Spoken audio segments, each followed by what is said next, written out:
So WTM is a volunteer organization that started almost close to 10 years ago now. And we've been continuing with our events on the first and third evenings of every month. So this is our first for the month of September. And we look forward to continuing our in-person offering here in the coming months. Next up on, I believe it's September 21st, we have Stacy Madden, and she'll be teaching us about embodied mindfulness. So we'll be exploring ways to balance the nervous system, fostering regulation and resilience through mindful somatic wellness. A really great session, if you can make it. Following that, on October 5th, we have Dr. Alan Donsky, and it's a mindful look at experiencing life.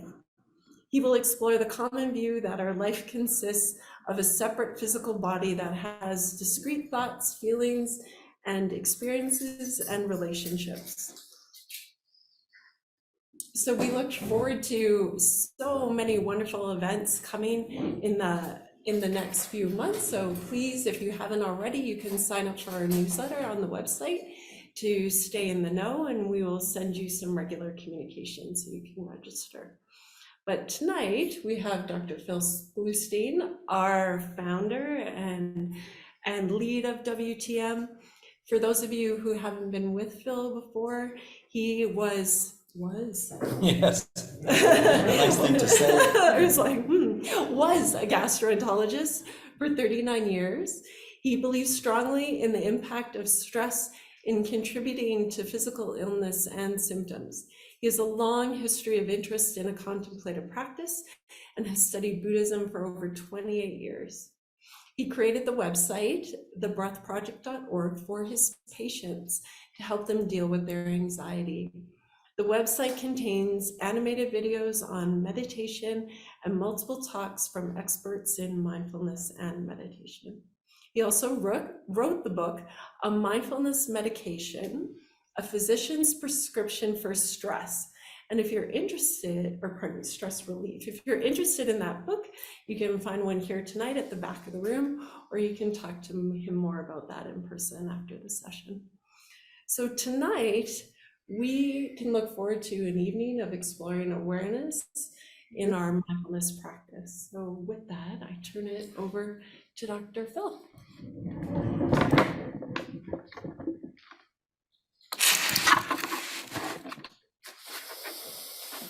So thank you for joining me this evening. It's a real pleasure to be here in the hall. And I want to thank all of you who have been brave enough to come in person. I really, historically we met in person only. It was COVID that forced us to go online and ultimately hybrid. And now we're back as a hybrid. But I really believe there's something that's quite special and unique about being in person. We create community, there's energy, there's the capacity to speak to others and the capacity to interact with myself and Christine and anyone else, because we have a lot of people here who are quite talented in a mindfulness practice. So I would just like to extend my gratitude. It's so nice to talk to a room of people rather than a computer screen.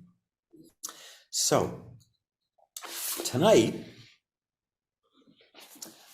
I plan to talk about awareness that is a critical part of mindfulness. And the evening is going to be my presentation, and then we're going to open this up to an interactive discussion and questions that you have about awareness and any aspect of mindfulness or meditation that's important to you. So let's start the evening by doing an exercise. And I would invite you all to sit up in your chair. And can you bring awareness simply to whatever arises in your mind? Is it sights? Is it sound, taste, touch, smell, think, feeling, or physical sensations?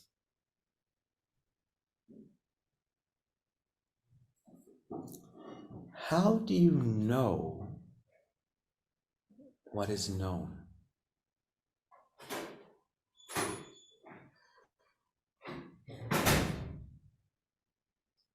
And what is it that knows what you know?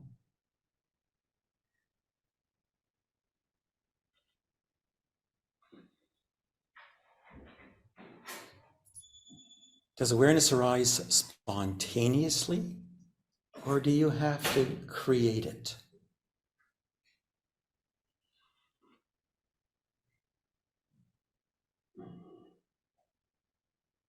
Is awareness always present, or does it come and go?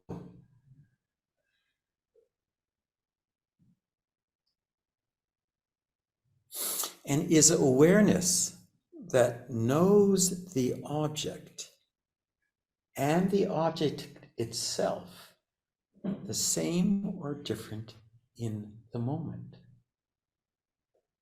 Is awareness pain? Is awareness anger in that moment?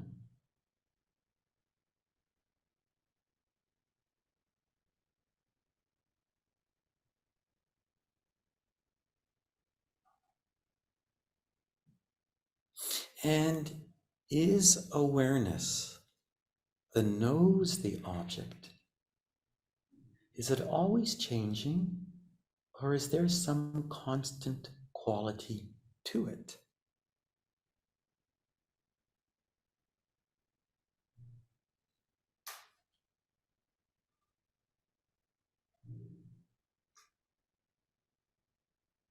So we'll bring this exercise to a close, and perhaps you might have observed awareness. It's a natural human function. It's spontaneous. It's always there. You never have to create it. Awareness is known through the object that it knows.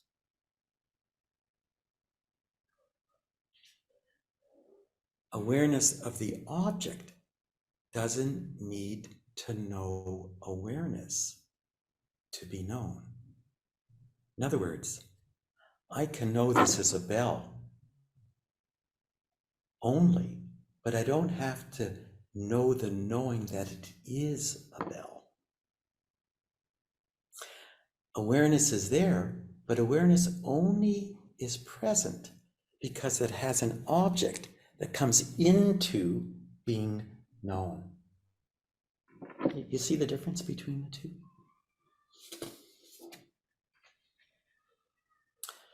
I'd invite you to do another exercise. Can you sit up straight?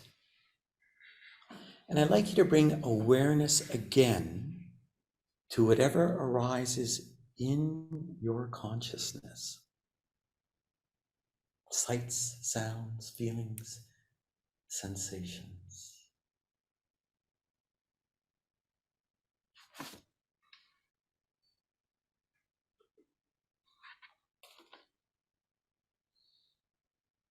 Are the objects constantly changing?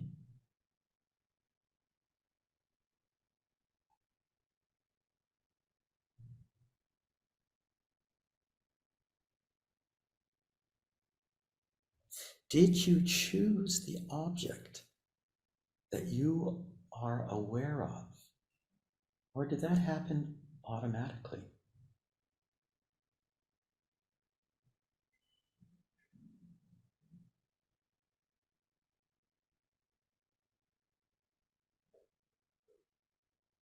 And what are you predominantly aware of? Is it all the thoughts racing through your mind? Or is it the physical sensations that you are experiencing?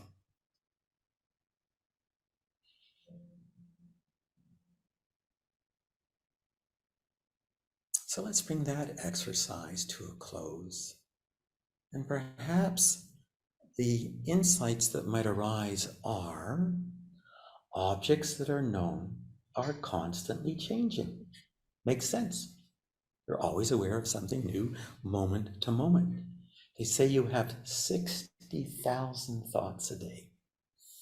And unfortunately, most of them occur when you're meditating.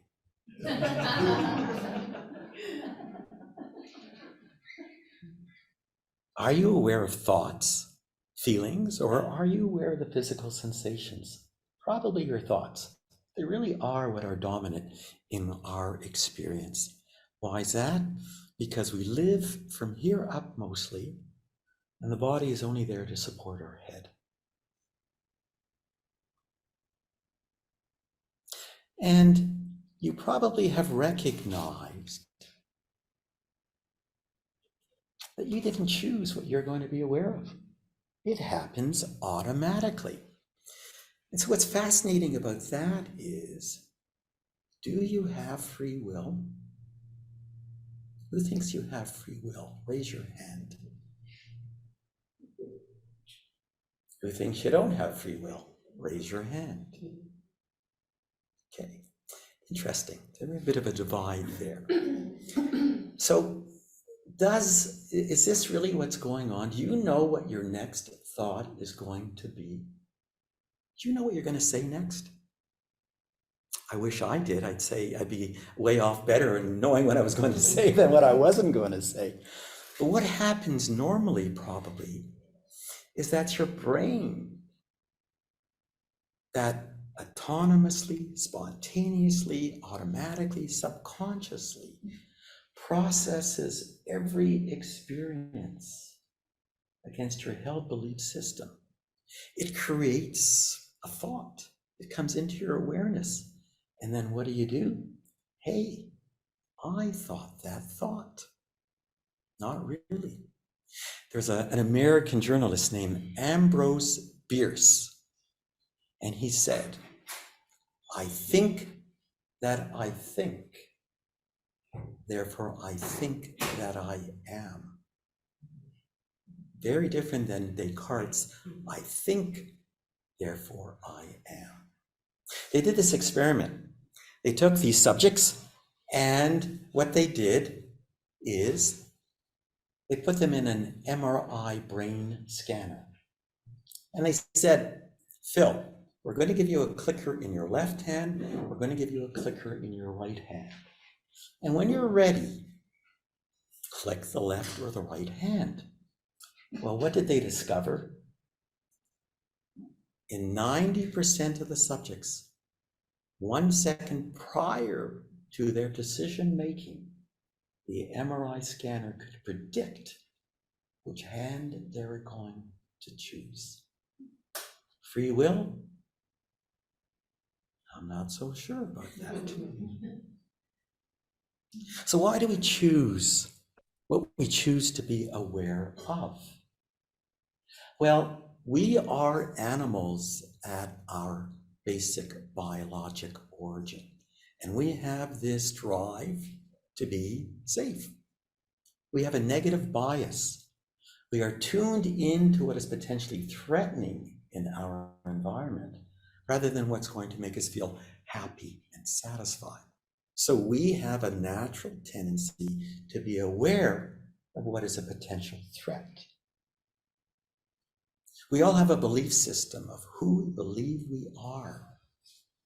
And what triggers that in our environment is what we are going to be tuned into. And if I had an artistic talent, an athletic talent, which I don't have, then I would be tuned into that in my environment because it resonates with my gift and with my passion. So there are definite reasons why we choose what we choose. So we've seen that we have an awareness.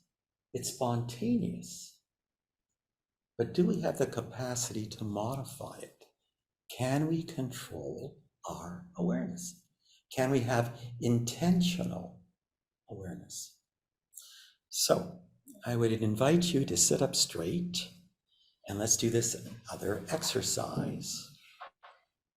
Can you just be open to whatever sensation comes into your awareness?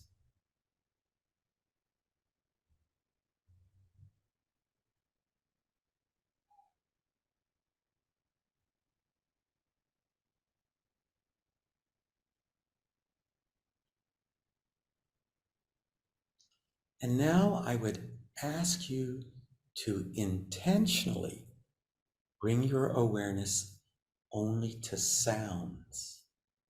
only to what you hear.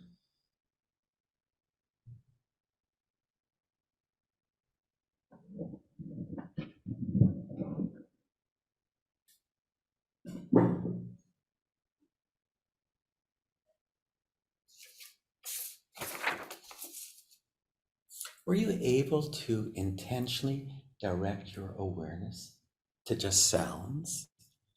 And when you do that, wasn't it amazing how much you heard that you never heard before? Let's try and direct now our attention to the physical sensations of our buttocks as they contact the chair.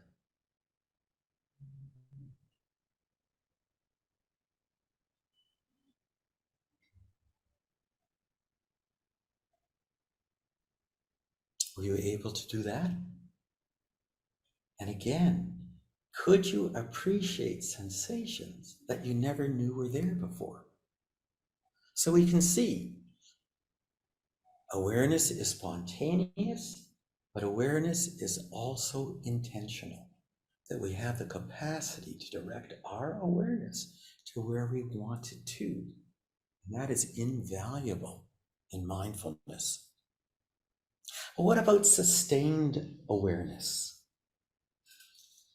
Gloria Mark was a University of California researcher, and she wanted to look at attention span of people who are working online with a screen. How long did it take for them to move to a different screen? 2003,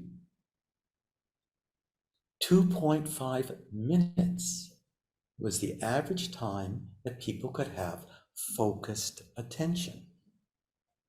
2012, 75 seconds.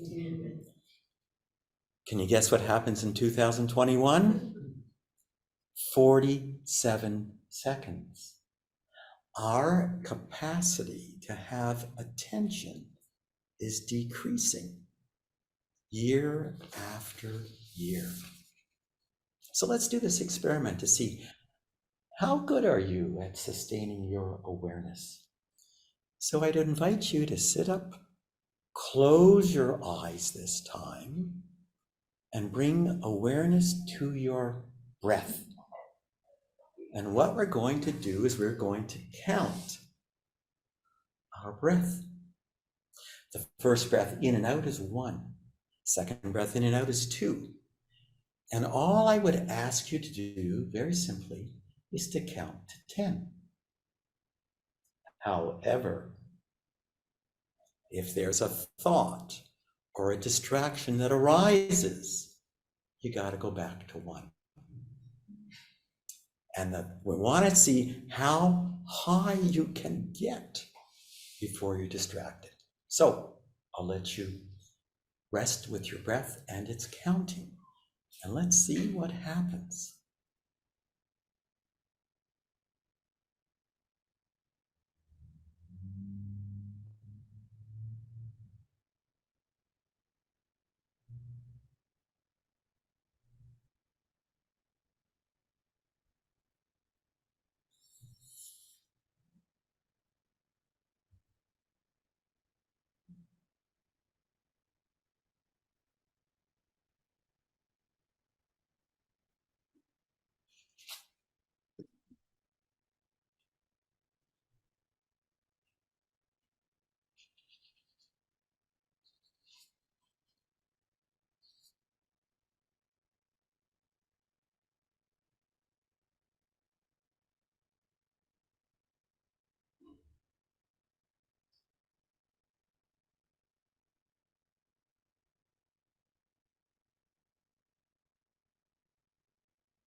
So let's bring this exercise to a close.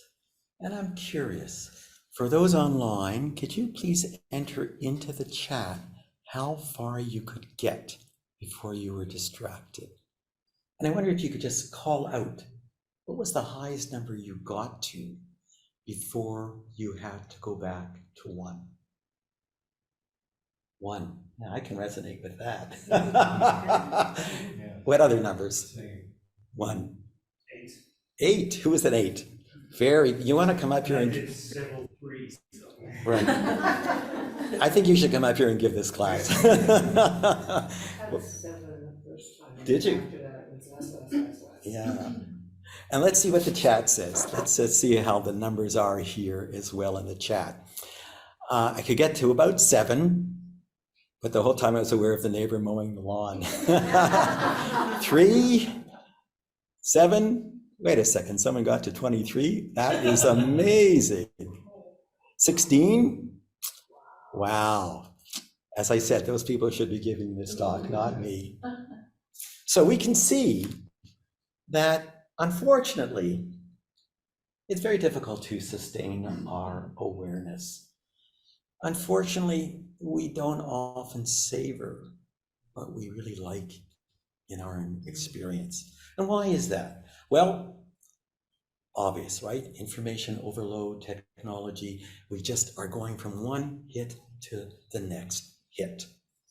We multitask. We think that somehow doing more than one thing makes us better at what we do. And what we end up doing is we're doing a little bit good with multiple things rather than good at one thing. And maybe there's a biologic drive for us not to have sustained awareness. Because if we are too sustained on one thing, we're then not monitoring our environment for the potential threat.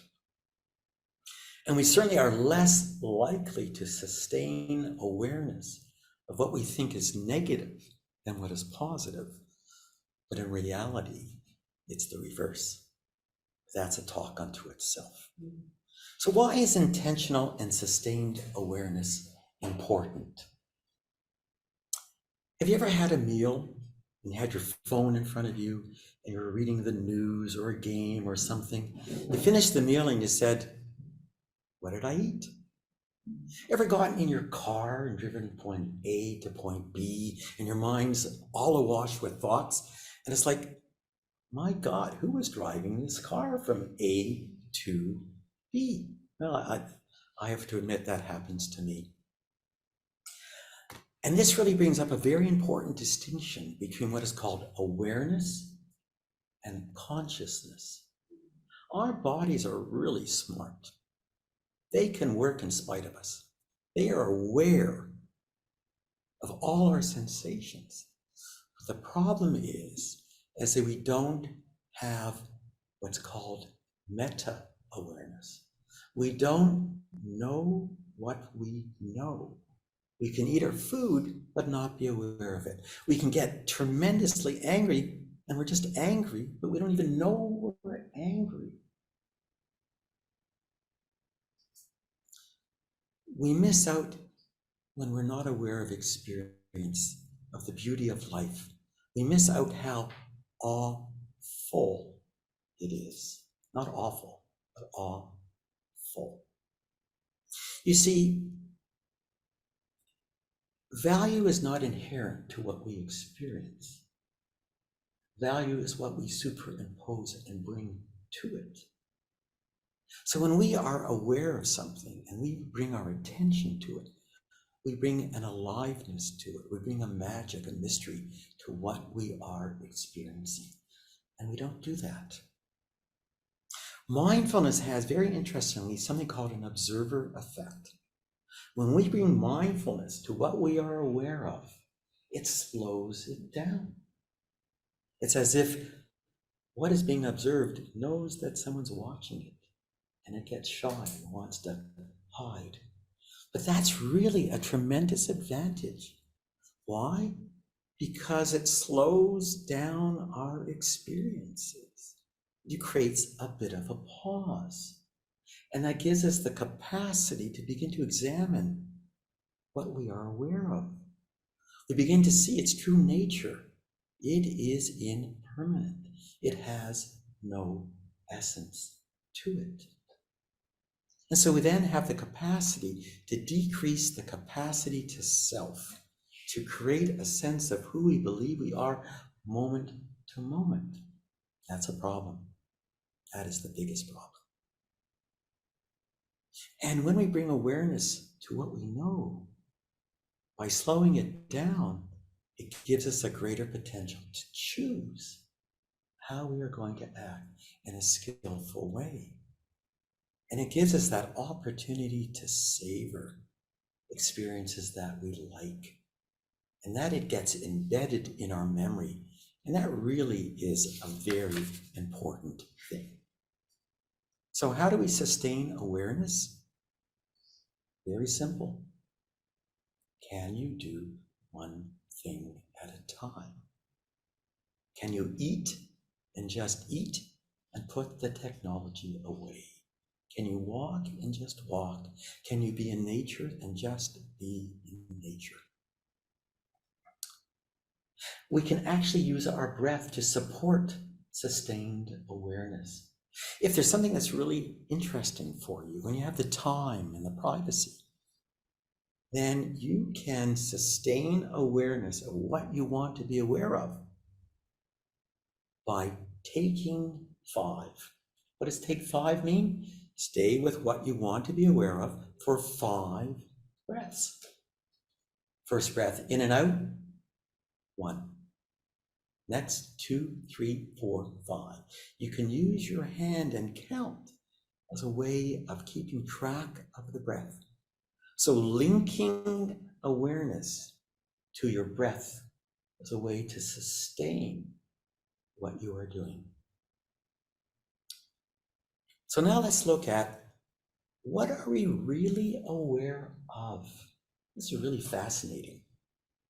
I have this object in my hand. Light comes to my eyes. The light gets transferred into electrical impulses. They go to my visual cortex. My visual cortex and brain says, I know what that is. That's an ice cream. Perception occurs, but important to recognize, this is not a passive ice cream image coming to my brain. This is my brain saying, I know what this is, and I create the perception. Our reality is created internally. It is not what we are in relationship with. Very important. Well, do we just stay with the perception of ice cream?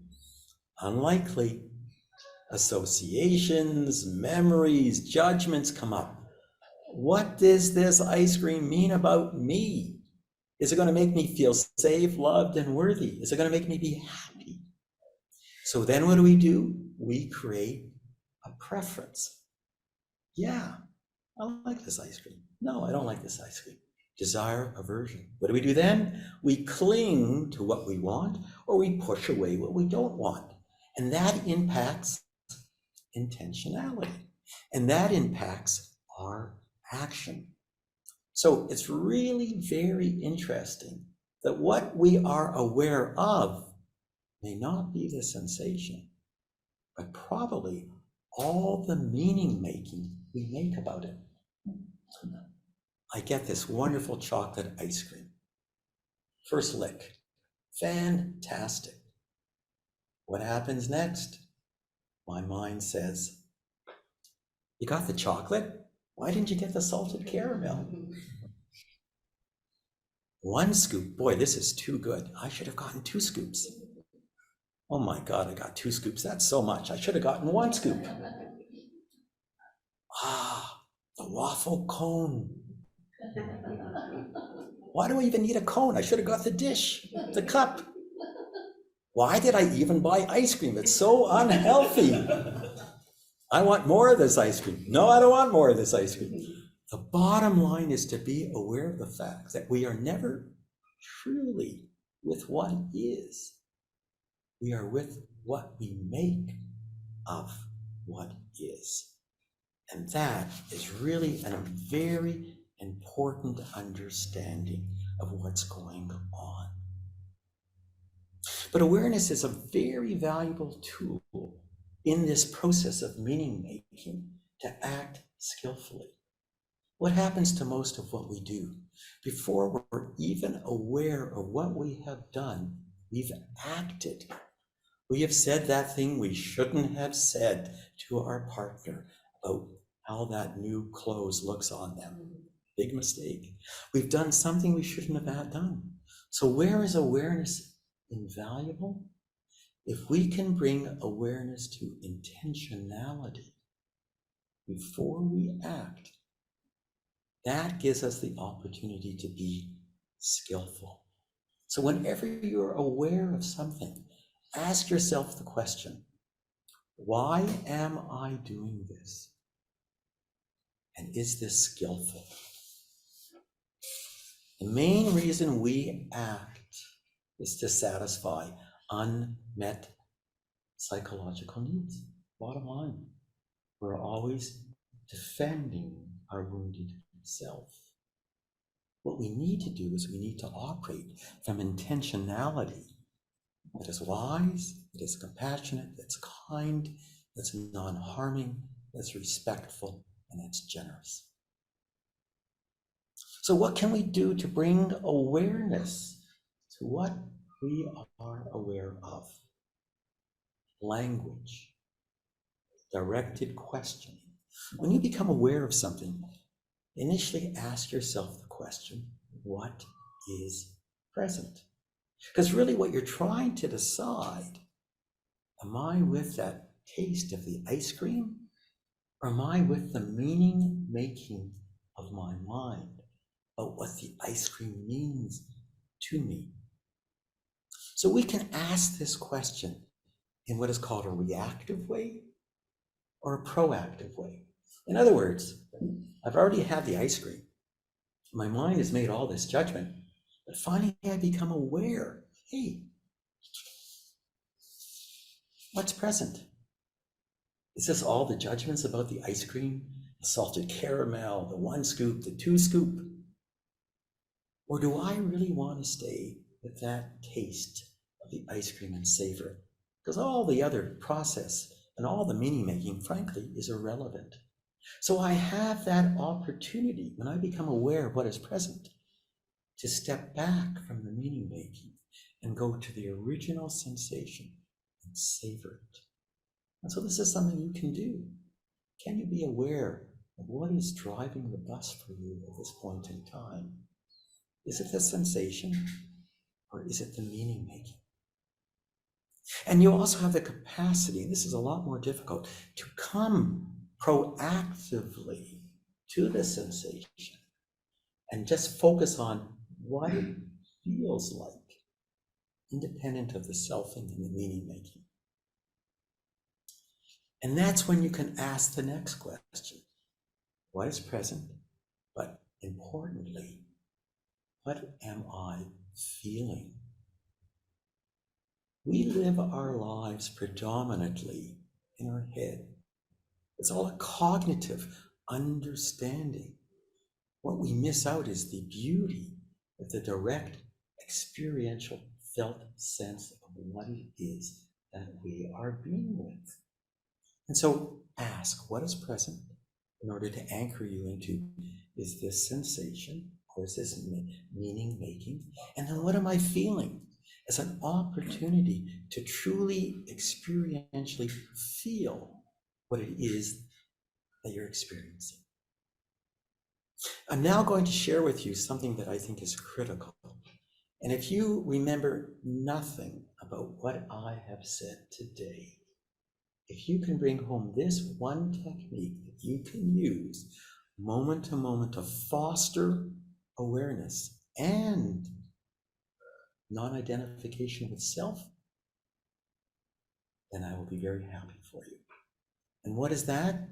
It is called labeling. What is labeling? Labeling is a non-self-referential naming of what is present. When we are aware of something, we are embedded in it. Awareness gets owned by self.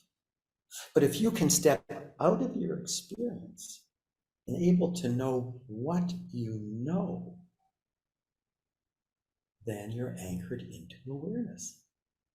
And by able to step back from what you know, that separation allows you to not attach to self. Labeling is a simple, effective, accessible strategy that is invaluable for your mindfulness practice. And it's so simple to do. So how do you label? Well, there are various ways you can label. In a very generic sense, you're simply stating, thinking, feeling, sensing. In a specific sense, it's judging, criticizing, happy, sad, squeezing, pins and needles. So you're bringing awareness by labeling to what you are experiencing. And this can be done on a moment-to-moment basis. Next, the strategy is to say, knowing what you know. And using the word knowing, you're bringing awareness to the fact that not only are you aware of what you know, but you're bringing awareness to the fact that this is an active process that is going on. So what do you say? Knowing sadness, knowing pain. The third strategy is third person perspective. When we talk about ourselves from the first person perspective. I, we, my, mine, our. Third person perspective, witnessing perspective. What words do we use? He, she, it, they. Phil. It's a very interesting thing. It's so strange when you talk about yourself. So how do we talk about ourselves? I am angry. I am sad. But when I say Phil is angry, Phil is sad, that really plays with your mind. It really is disorienting. And what it's doing is objectifying the sense of self. It allows you to step back.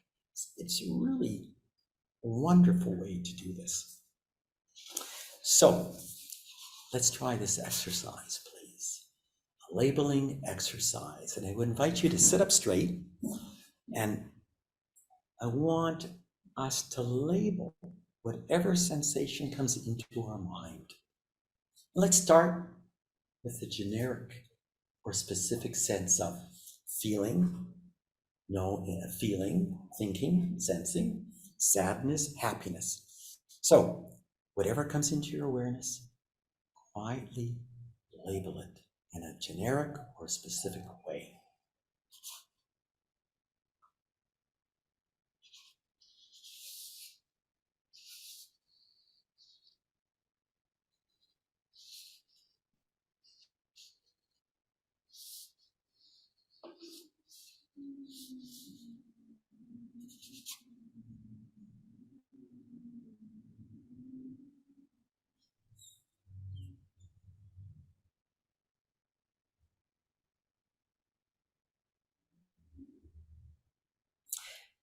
And now I would ask you to label whatever comes into your awareness as knowing sadness, pain, judgment, criticism. Use the knowing strategy.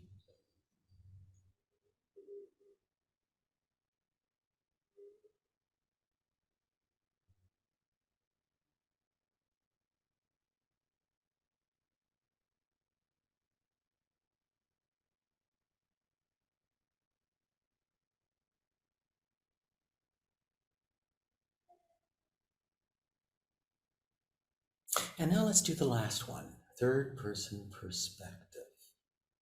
Your name, for example, Phil is knowing sadness. Phil is angry. Phil is happy. Phil is. How does that feel?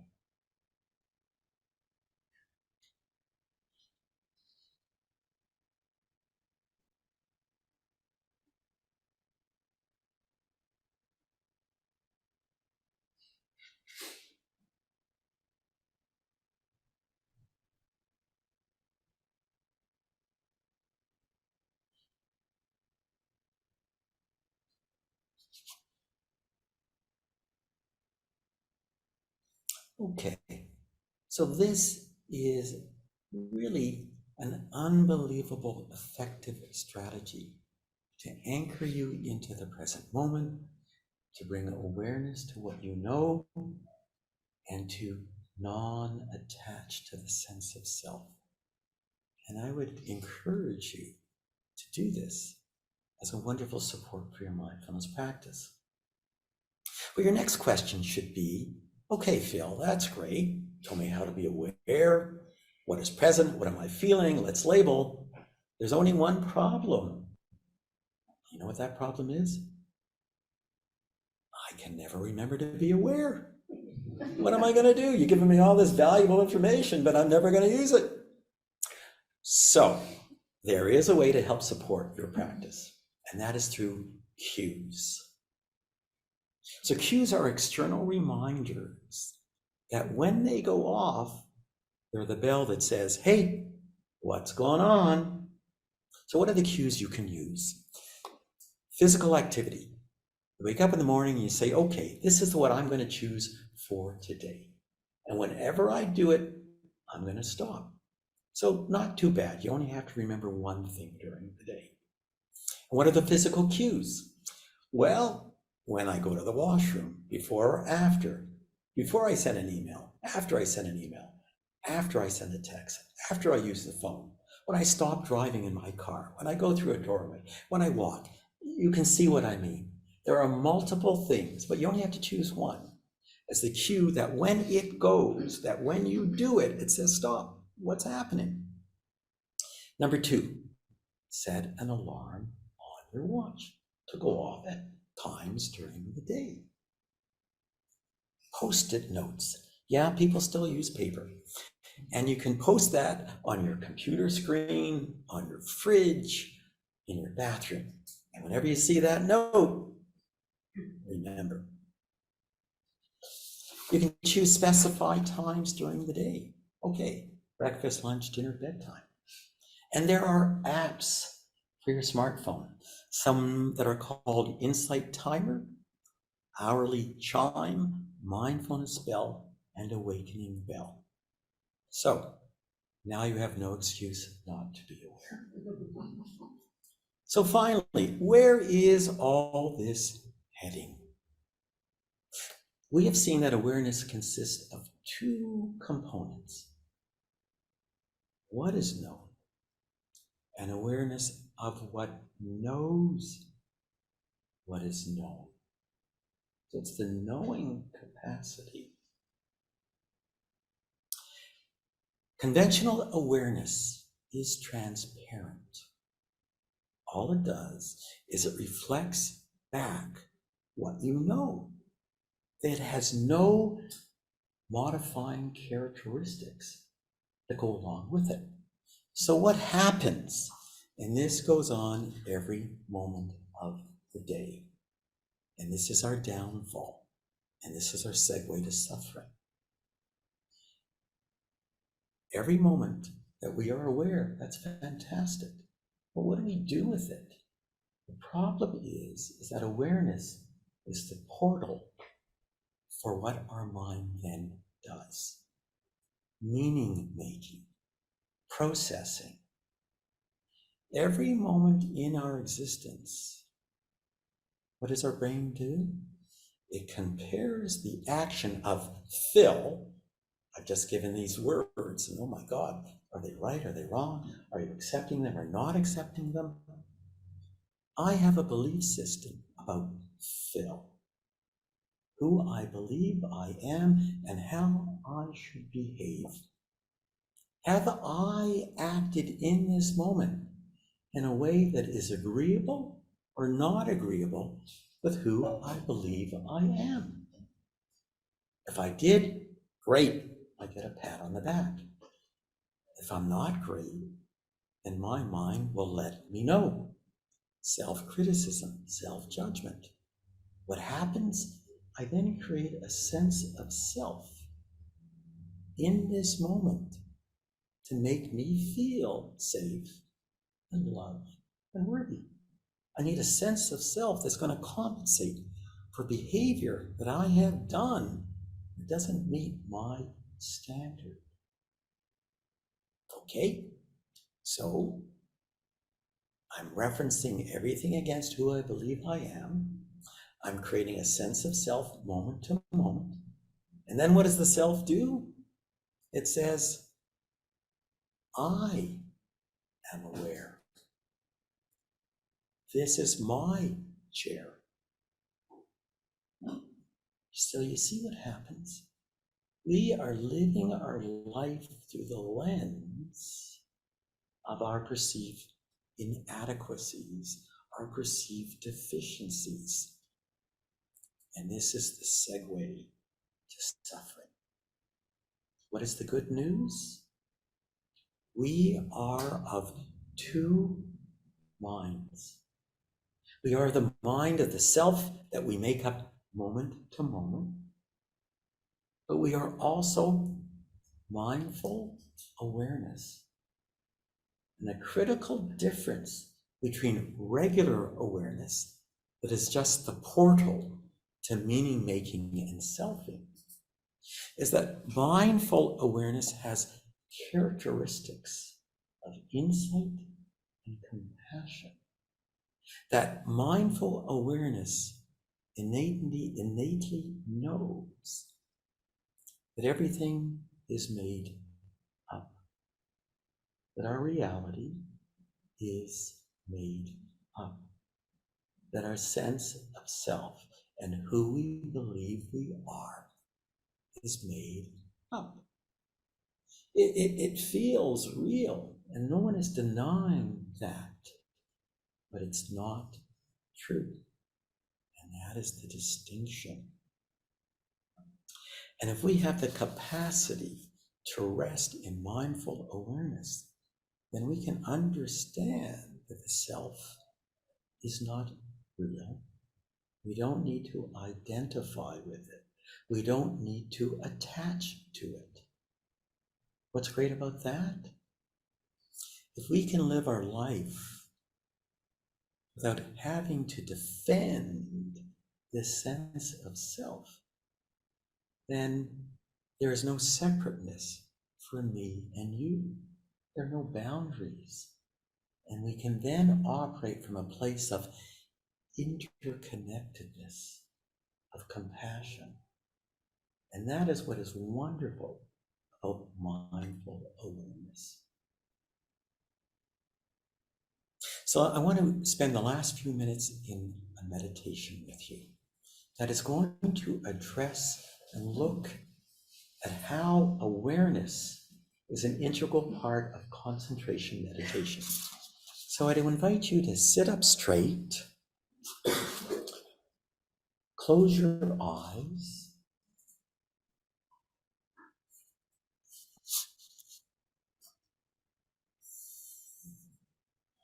your feet are flat on the floor, your hands are on your lap or your legs. Your spine is upright, but not stiff. You have that little curve in the lower part of your back. Your shoulders are back and your chest is out and proud. Your chin is slightly down and drawn back. The value of a dignified, upright spine is that it leads to a still mind. So the first meditation we're going to do is called focused awareness.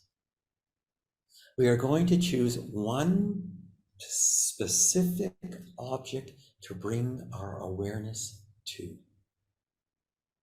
And for this exercise, we're going to choose the breath because it's very non-conceptual object. There are various places that we can bring our awareness to of the breath. It can be the tip of the nose, the chest, the abdomen, and the body. But for this exercise, I would invite you to bring awareness to the tip of your nostrils. It's a very sensitive, focal area that you can bring your awareness to. When I ask you to, I want you to bring 3 quick breaths in and out in order to identify where is that spot that you really feel most sensitive in your nose. So take 3 quick breaths in and out. Now you've identified the spot that may be the most sensitive for focused awareness.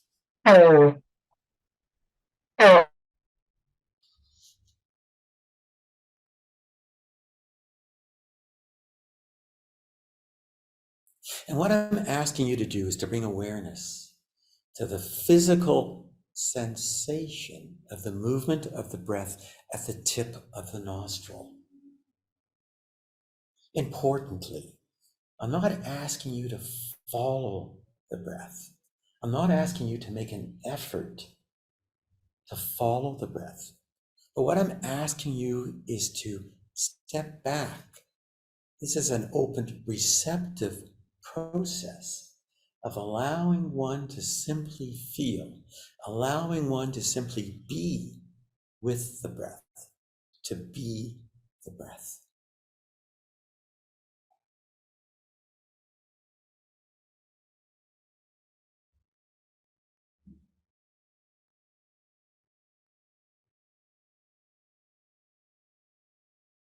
And I'm asking you to allow yourself to breathe spontaneously. This is not about controlling the breathing. It's about allowing yourself to be breathed by the breath.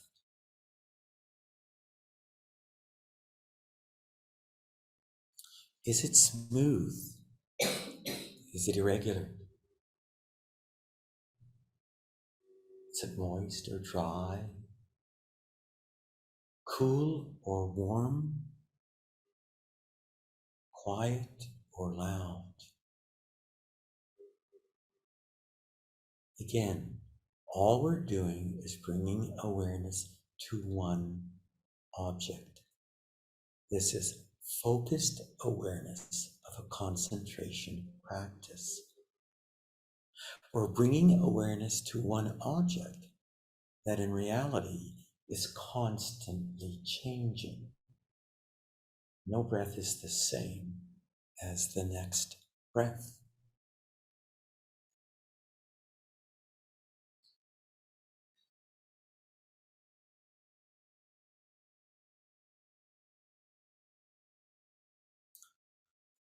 And ultimately, you will be distracted.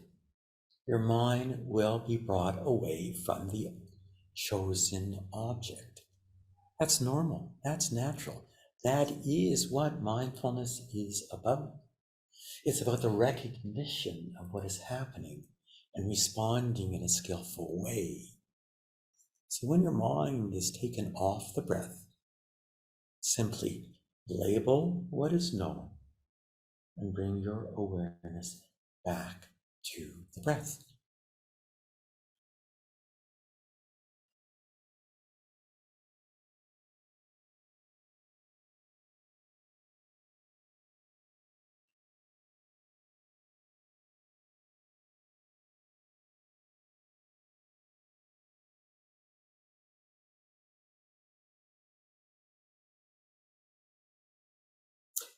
So now we're going to go on to what is called open monitoring awareness.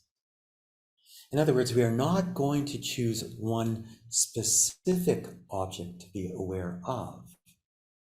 We are simply going to be aware of whatever is in our awareness, whether it's a thought, a feeling, a sound, physical sensation. So what we're doing is we're moving from choosing one object, focused awareness, to open monitoring awareness, where we are just aware of whatever is present. We are bringing awareness to constantly changing objects. And this is where labeling can be very helpful. So when something comes into your awareness, label it. But don't hold on to it unless it's something that's really very important. Simply let it pass and then be open to what arises next in your awareness.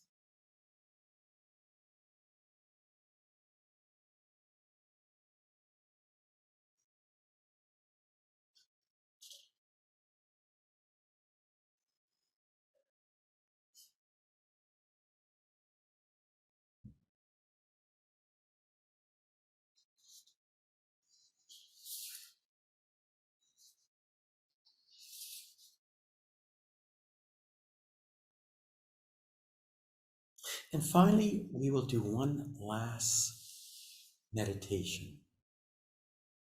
And this is called open awareness. So with a focused awareness and the open monitoring awareness, we are bringing our awareness to what is known. In open awareness, we are bringing awareness to what knows what is known.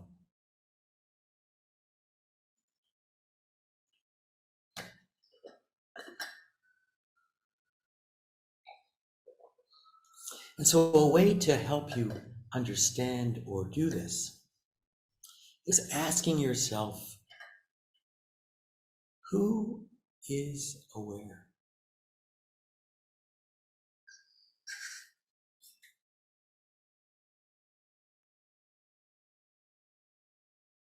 Or what knows what is known?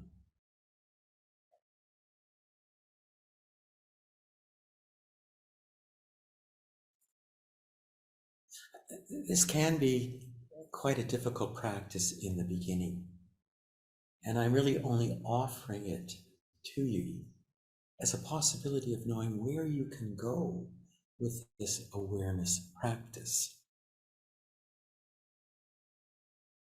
Because knowing is not a state, it's not an object, it's a felt sense. Chief Justice Potter of the US Supreme Court was asked to define pornography. He said, I can't define it, but I know it when I see it. It's the same for knowing. It's a direct, felt sense of what is present. So with that, we'll end the meditation and we will open up the rest of the evening for your questions, for discussion, and for people who are online, we would invite you to enter your questions into the chat.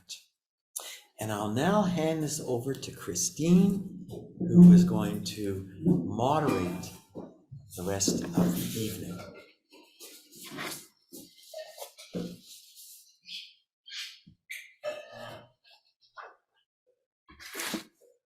Oh, wonderful. Thank you, Phil. We all returned from meditation. Oh. All right, just take a few breaths and just thinking back to what Phil's offered us tonight. Is there anything that's coming up in your own practice that you'd maybe like to contribute or ask, or even just a contemplation that you'd like to share? Because great discussion comes from that. So it's wonderful to hear voices in the room.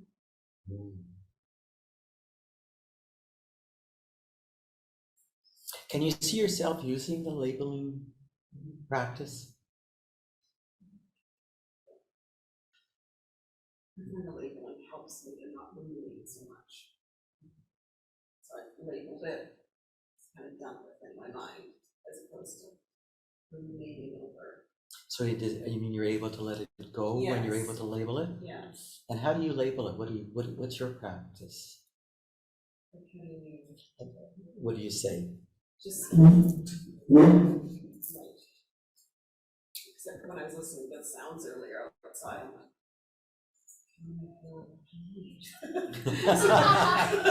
so I just kind of, I do that just throughout my day too, if I'm, overwhelmed or angry. What am I feeling? Kind of just, I'm able to kind of let it go after I labeled it. That's great. Anybody else ever use labeling in their practice? Yeah. You mentioned labeling, putting in the third person, and the label the method that I've heard you or others, Alan perhaps,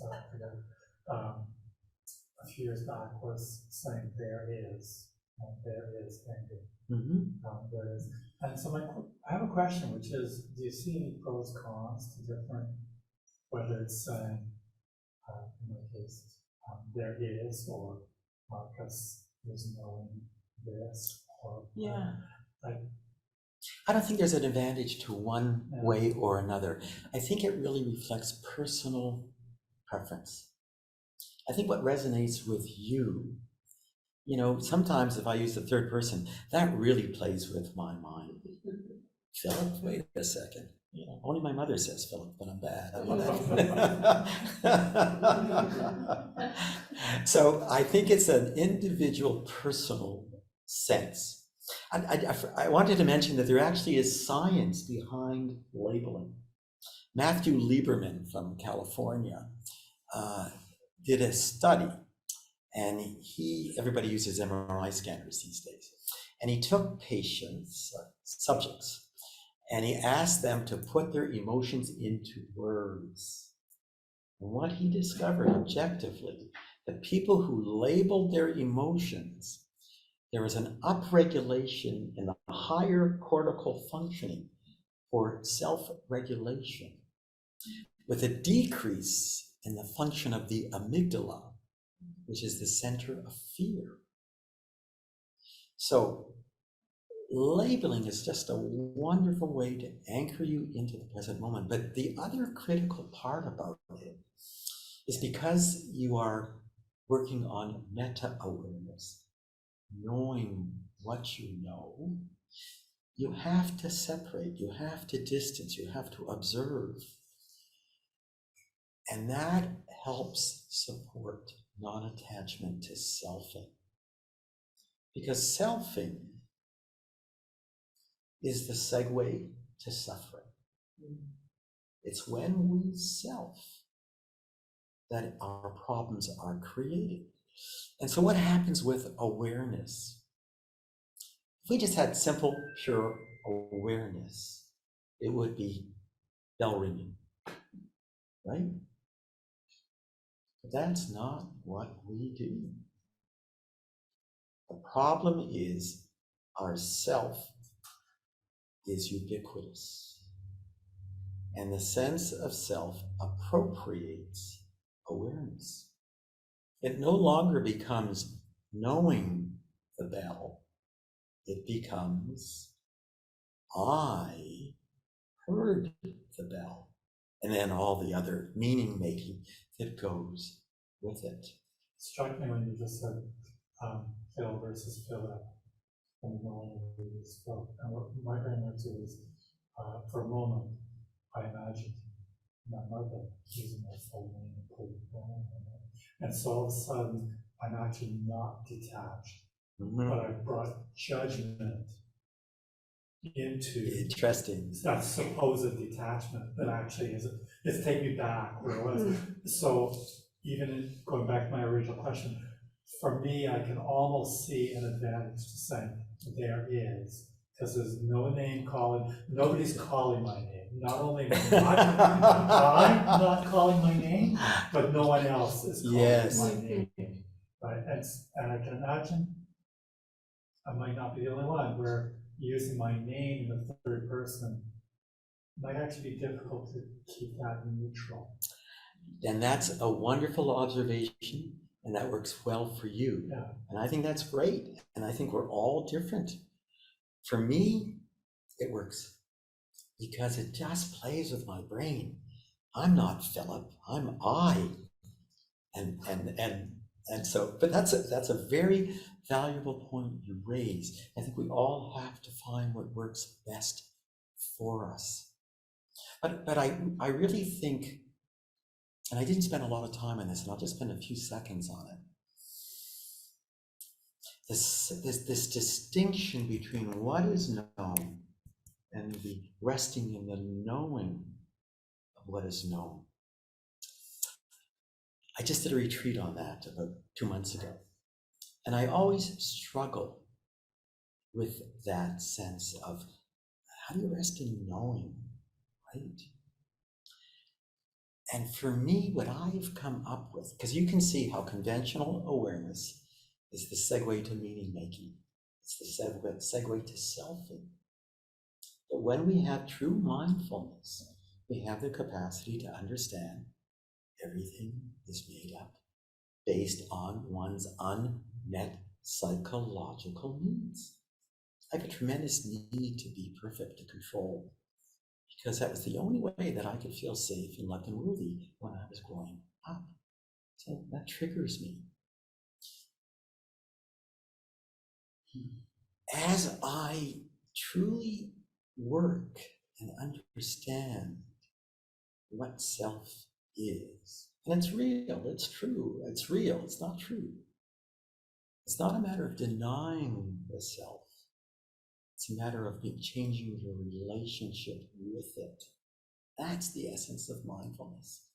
It's changing your relationship with what is known. And as I find personally, I am able to be present more so moment to moment. Something arises, and gradually what has evolved is just a knowing. It's all made up. And when I'm able to do that, I can, by default, I rest in knowing without self-ownership. See, I think the ultimate path in mindfulness is understanding how we create self. It's not about being non-judgmental. I don't think that's the issue of mindfulness. It's about being non-self-referential judgment. See the difference? I can come to this moment and say, does it meet the intentionality of kindness, of compassion, of respect, of generosity, and non-harming? That is my criteria for being skillful. I think when we use ethics and morality, we really run into a trouble with that. Why? Ethics and morality are arbitrary. They're societal bent. At one point, women having the vote, are you crazy? That's immoral. That's crazy. And look where we are now. So I think to look at ethics and morality is a bit of a problem, but intentionality is much better. And I think we can't look at, does this cause suffering or happiness? It's also not a valuable endpoint. Because I can say, and this isn't the truth, but my son is a drug addict. I'm not going to enable him anymore. He's going to suffer, I'm going to suffer. That shouldn't be the criteria. Any questions? Just answering that. Oh, okay. Yes, right. Is there any other questions? Okay, do we have any? We'll go to this question first, and then is there any in the chat? No. Oh, well, that's easy. They're not in the chat. Hi, Phil, thanks so much for your presentation tonight. If it's okay, I have two questions. Of course. Okay. So the first one is, so for the third person identification, I've read I've read somewhere, it was from a psychologist at one point that it was a good idea if you do loving kindness meditation that you say, let's say, I would say, may Catherine be well, may no harm come to Catherine. And so I started experimenting with that and doing it this way. And not, recently, in the recent month, I did a loving kindness retreat with a psychologist, and because I'm new to loving kindness phrases and meditation, so it was the first time actually doing a retreat on loving kindness, so I was trying to build up some phrases and what I could say, and anyway, I was talking with her and about some of the practices, and I said this, that how I was doing that, and she was very surprised, and she said, why are you using the third person? Just say hi, like, may I be well, may I be, like, and so I was shy, so I didn't say to her because I sort of didn't want to contradict her or something, because she was very surprised, so I was kind of surprised that she's surprised. Because, so I didn't say, well, I've read the psychologist is saying that, so I'm like, oh, okay, and I'm new to it, so, but it's been on my mind, and now I'm thinking I should have been straightforward and bring that up to her so that she can kind of see what she thinks about that. Because now being new, I'm sort of like, okay, so is it better to say, to do it in the first person, or is it better in the third person? I really don't know. Christy, why don't you take that I question? was just going to say, have you done it both ways? Have you done it in first person and third person? Yes, and up to the point before I was questioned about it, I thought it felt good to do it in the third person, but then I stopped afterward. I think it's exactly what Phil was suggesting, that we can choose practices that work for us. And, perhaps when this was introduced to you, there was maybe a reason why the psychologist thought it might be beneficial for you to use third person. I mean, it's hard to know the teachings, but typically the traditional teaching is to use first person. But the fact that you are doing it in third person does not make it wrong. When I teach loving kindness, I will actually do experiences where people can choose the phrases that are most meaningful to them. And so there's a real evolution of the practice, because ultimately what you're fostering for yourself is loving kindness. And you're experiencing that love and the effects of the practice and bringing that to yourself or offering it to others.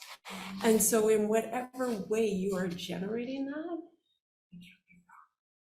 Okay, and well, so now is there the better way, would it be, because with tonight, I guess, presentation, I'm starting to see a distinction how it might be about in the third person when you want to not be yourself and just look at the object and distance yourself. But if I'm sending love to myself, because you think, would you say objectively, scientifically, that it's better to do it with I, because we're sending that, like you just explained, I'm sending that to myself, so maybe if I'm creating that distance, it might not be as good. Well, maybe it's been a progression for you, and maybe now you are like ready to explore I, like it was effective for you in the beginning. Yeah. And I think there's always an opportunity for us to grow and expand our practices. So the fact that you have curiosity around this now, to me, that's like the perfect beginner's mind to actually explore and see how that is for you. Because oftentimes with the practice of loving kindness, it can be very difficult to direct loving kindness to ourselves. So often when it's taught, we will send it out, because it's so much more easy to be compassionate and kind and loving to others and to gift that love to others. But then actually to turn it back to ourselves can be the more challenging part of the practice. So the fact that you are arriving in this way and ready to explore, I think is beautiful, and you will find what works for you. Thank you. Thanks so much. I'm just going to make one comment about that. So That's great, and loving kindness is an important part of the practice. And one could, I mean, this is a whole talk unto itself, but I'll just give you a little something that I do. So, what is the sense of self that is calling to be heard? Who is it? Is it Phil that exists in this moment? Or is it Phil from his childhood that needed to be saved, loved, and worthy, and was perfect? Right? Easy. Just be perfect. That's not so hard, right? So in reality, just to throw this out there, what is calling to be heard moment to moment is our woundedness, is our wounded child. And so what I find helpful for me is I create an visualized anchoring image of a child that I love, my grandson. And I just think of my grandson, and there's this big smile that comes over me. And I can imagine him when he's crying and upset, and what it makes me feel, and how do I want to reach out? What do I want to give him?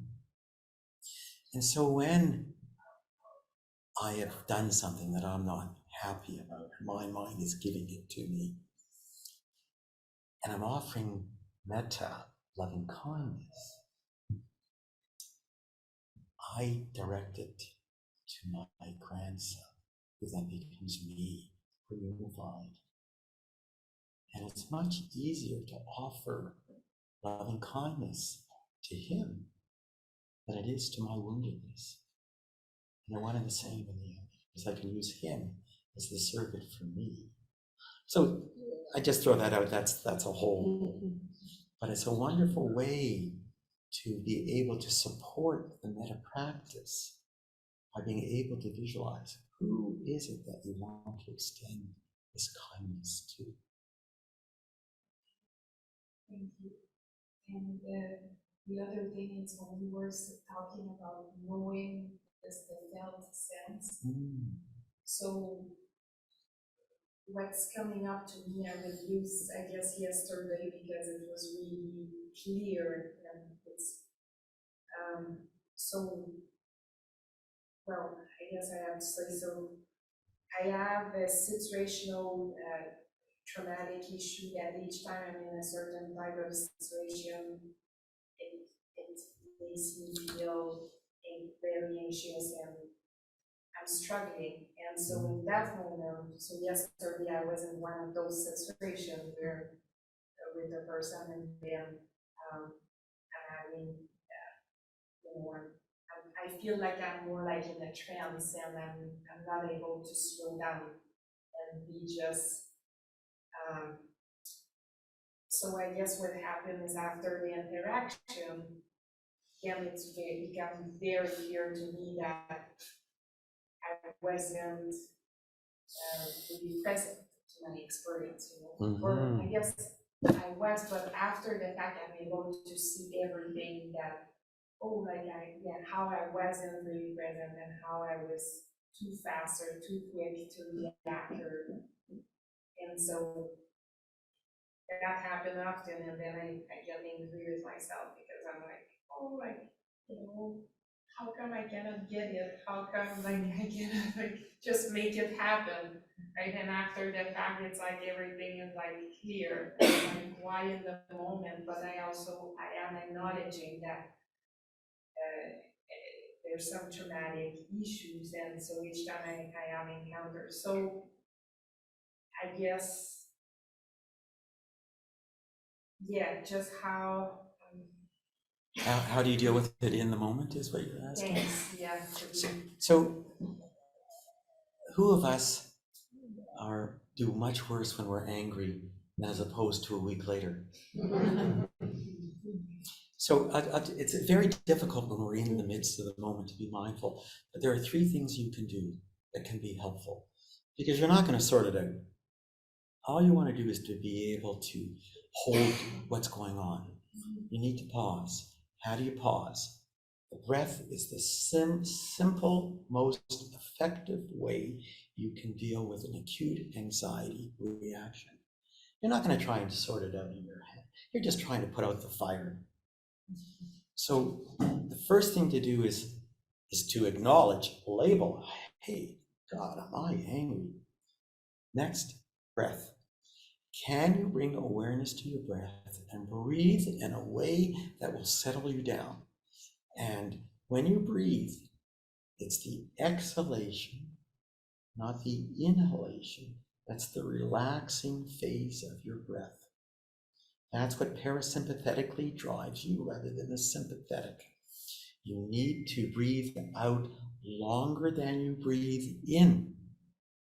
5 to 5, but perhaps ideally a count of 4 in and a count of 6 out. Breathe until you settle.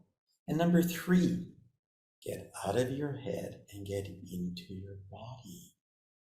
Because your mind is telling you, oh my God, look what's going on. How could I have done that? I'm so stupid. Ruminate. You got to get out of this mind.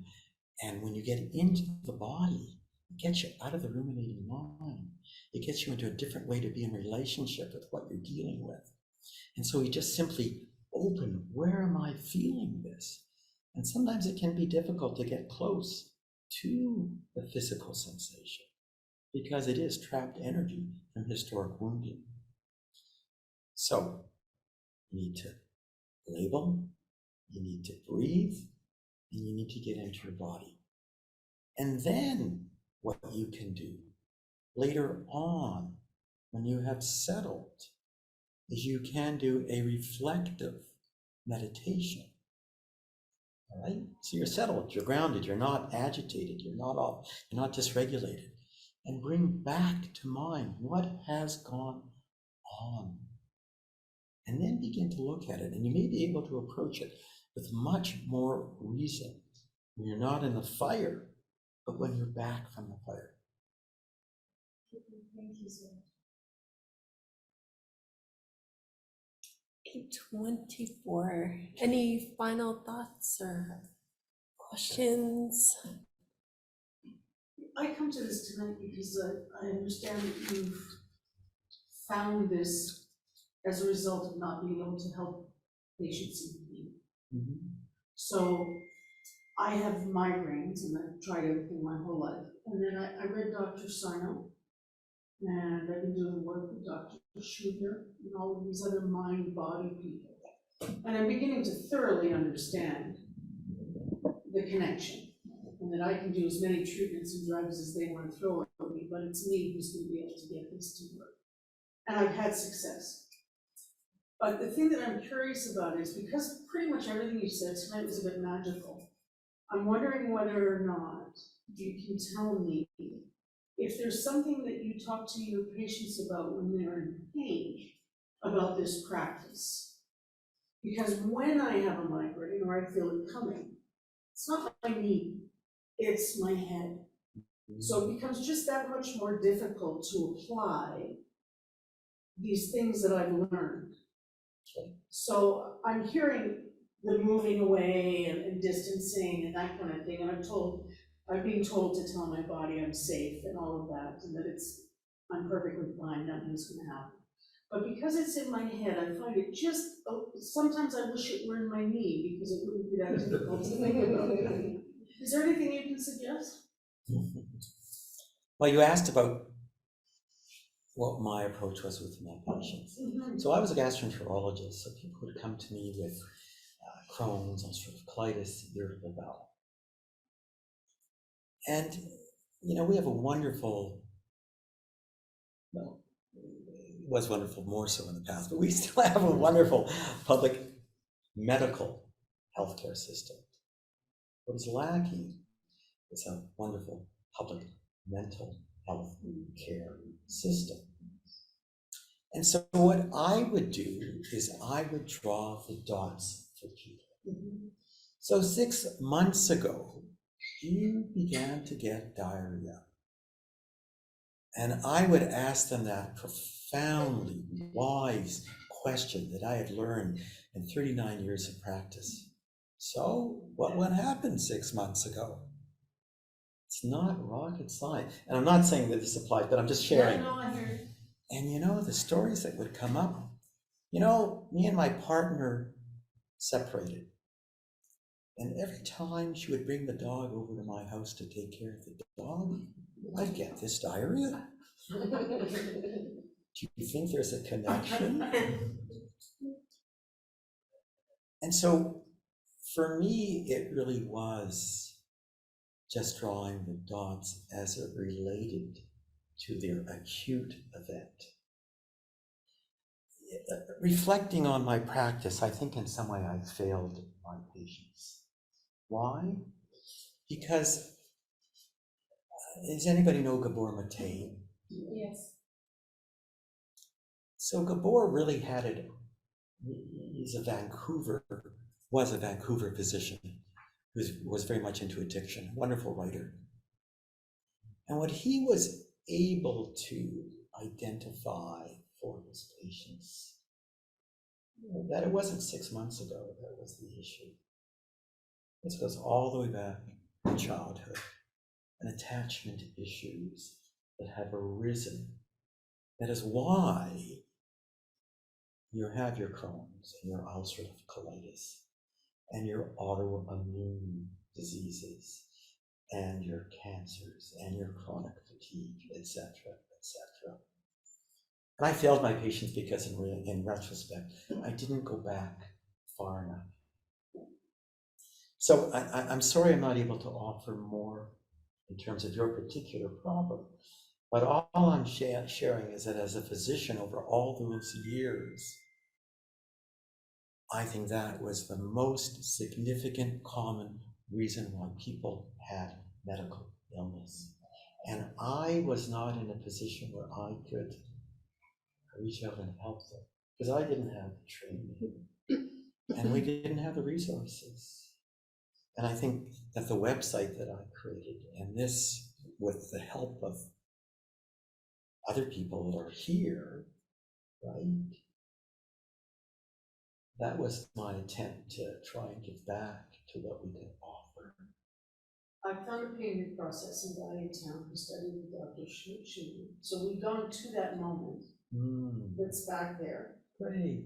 So that has kickstarted some incredible healing. Great. From a migraine a day all the time for the last countless years to almost complete freedom. Wow. But the question becomes, when it comes, how to be mindful in the pain. So, we're moving on here for a long time, and Deborah gave a talk on that, and is going to give another talk on that. And we do have that on our website, just to let you know, Deborah Carnett. I can't remember the date you gave it though, but it's in there. October. October. Okay. Two things. The Buddha very brilliantly said, pain is expected, suffering is optional. What does he mean by that? I would see patients come to me, doc, I'm getting this pain in my belly. Do you think I have cancer? So what happens is the pain is expected. It's what we create in our minds around the pain that amplifies it. I'm not saying that's what you do, but I'm saying that this is what we do.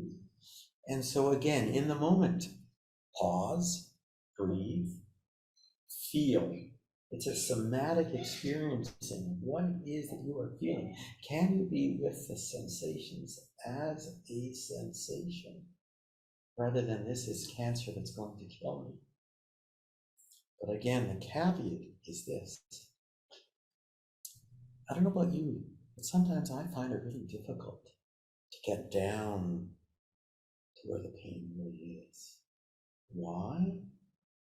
Because that, in some ways, touching historic trauma that is trapped inside of me. And as Peter Levine so nicely outlined, you have to pendulate. What does that mean? I can get down to here, but hey, I'm not going any lower than that. Come back up to where it's at. back down, touch into it, come back up. So stay tuned for Deborah's future talk in our meeting. So I think we'll bring it to a conclusion because we're moving on and we don't want to hold up people here. There's someone who has a question. Oh, yes. Teresa. I just want to know how to contact Phil. I don't have his email address. You can just put it for me in the chat. You know, if you just send it to the WTM, the Gmail account. Just send Where's that? Where's that? Is that a meetup? Yeah, no, just go to our Website? Yeah, website, and there's a WTM Gmail account, and I will answer you from that. There's a WTM website? Yes, if you go to theBreathProject.org. Okay. Yeah, There is Okay. a Gmail account, yeah. and that's all Okay. you do. Okay, thank you so much. Thank you so much for tonight. It was wonderful. Very, very helpful. So I quickly want to summarize. Awareness is present, it's spontaneous. We can make it intentional. We can sustain it. Ask, what is present? What am I feeling?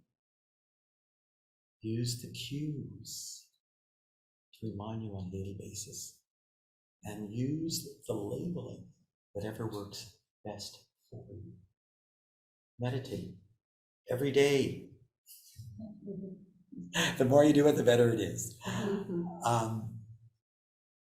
Try focused awareness, focused on your breath. And if you're comfortable with that, then you can always try open monitoring awareness. I want to really extend my gratitude to you. Why?